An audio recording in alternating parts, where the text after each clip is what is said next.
I think the phone today is probably the most ubiquitous object that we engage with.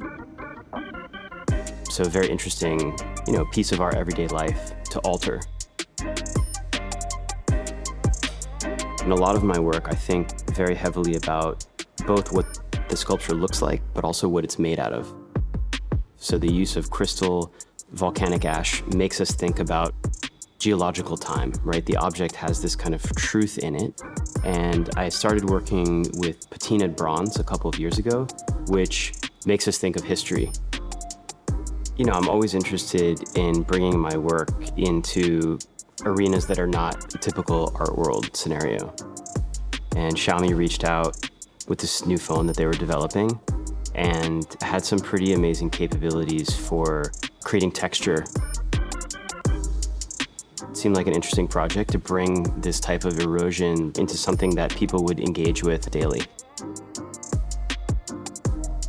I took the opportunity to create a really special, almost sculptural box that does have a different weight to it and feels almost like what you would imagine a sculpture, would be.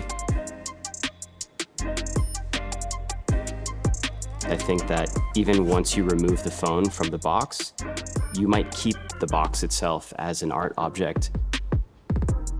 So it's sort of thinking about the purpose of that is not just its functionality, it's also a sculptural proposition.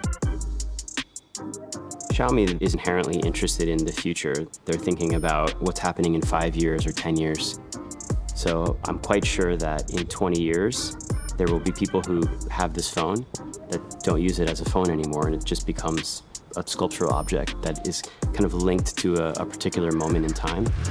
And in that way, its use is carried beyond the functionality of it. It becomes a sculpture. Xiaomi